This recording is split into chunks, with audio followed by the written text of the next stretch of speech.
when I started learning about trees,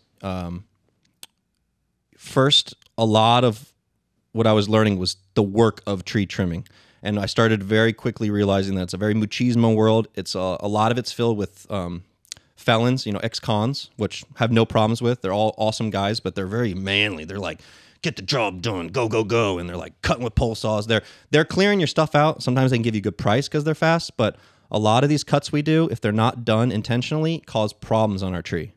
So when you're doing a pole saw cut on a limb and it's jumping around because you're holding this 15-foot pole and you're making little cuts in the bark next to your wound, it's causing a really hard time for that tree to heal. And while it's trying to heal in this weird way, it's going to have an irregular amount of sprouts if it wasn't trimmed correctly. And so the biggest thing is how we prune our limbs. There's 2 ways to really prune a limb if I'm going to break it down basically. We'll use my body as an example. So I'm the tree. This is a limb coming off the tree. If I cut the limb at my elbow, the energy of the tree is going to flow down the branch. It's going to get to this dead end, like a 95 exit, and it's going to be a traffic jam. It's going to want to push that energy out, and it's going to make epicormic growth, they call it. It's a giant amount of sprouts come out of the end of this branch. Which you can do, but you really have to revisit it in 6 months, 8 months' time, and select which branches coming off of that you want to keep and prune the other ones. No one's doing that. No one's doing When a guy does a prune cut and he just cuts a limb out of your way and you're like, oh, nice, it's off the roof. You don't realize that in 6 months' time, 8 months' time, you're going to have this giant nest of branches. And then years down the road, if you don't mess with it, you're going to have an unweighted branch, like an unevenly weighted branch that's super heavy and that's dangerous to your property now. Also, what can happen is the wound doesn't heal correctly out there because of this epicormic growth, and the tree freaks out and it tries to pinch it off at its base, and it lets this become decay. You see decaying branches on trees all the time because they break, they snap, which is kind of like an improper prune.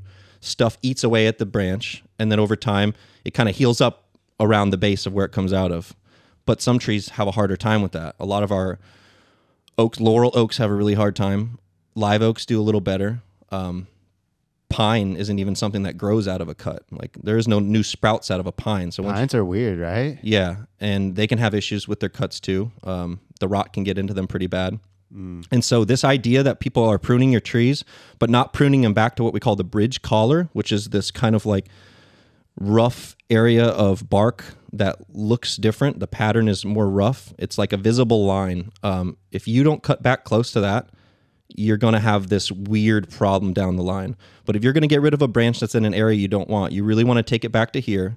And anyone that's on the 95 of the tree knows not to get off at that exit because there's a closed sign right there at the exit. At the ridge collar. And so at the bridge collar, yeah. Bridge collar. And there's great diagrams online, very simple, that show you where the bridge collar is. And as long as you get close to that and you keep your cut from being a giant open face and you keep it as small as you can, the tree will heal. And it does a very good job healing. And so these pruning cuts almost are the essence of all tree care.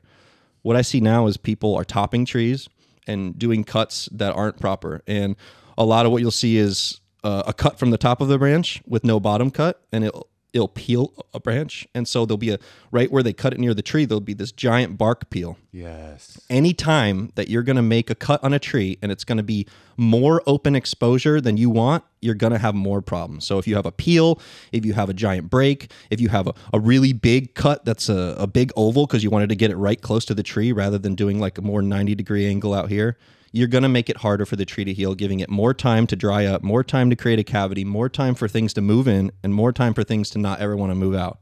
And you could change the life of a tree from 300 years to 80 years. You're right, brother. Yeah. This is like agroforestry talk too, because this is like pruning trees. That's all they do. And one thing I heard about that, like the peeling, like you said, when you take down a branch and it starts to peel, Reese, shout out Reese, who I met him at Tiago's workshop. Nice. On agroforestry, and he's done a bunch of these maintenance, worked on a lot of these permaculture food forests doing maintenance. And when he goes and prunes, he does a cut on the underside. He's like, hey, always remember to do a cut on the underside. That's when you cut and it's coming down, it doesn't just snap. And yeah, you want to take the weight off the branch before you make a cut. Because when there's enough weight on a branch and you start to take it'll peel away. So That's you why don't they'll have to take do the weight off. You don't have to do an undercut when you're cleaning up your cut, actually. You just kind of want to, you can even do a weird, crappy peel cut far out, but you got to get rid of weight, chop it into chunks. Undercut is what you should do. But when you get close and there's only like a couple pounds of pressure, you can cut through anyway and you're not going to have a big issue. And any small prunes should be done with a handsaw. A lot of my pruning that's, you know, smaller than my forearm is usually done with my handsaw because it's just going to make it easier. It's a cleaner cut. If chainsaws aren't sharpened, you're making a really rough, coarse cut. You just want to have someone that's intentional about the pruning of your tree because it will create so many more problems for you in the future. And the basic premise for anyone that's watching that just wants to basically take care of their trees is this. If you get someone that just cuts your tree and doesn't understand how to prune it correctly, you're going to need someone every 6 months to 8 months, maybe a year. But if you have someone that prunes it correctly, you don't need someone for years. And a lot of us will charge the same amount of money. And if we charge a little more, you're going to save it and not having someone come back every 8 months to keep this nasty, bushy mess under control. We're in the garden. It's existential.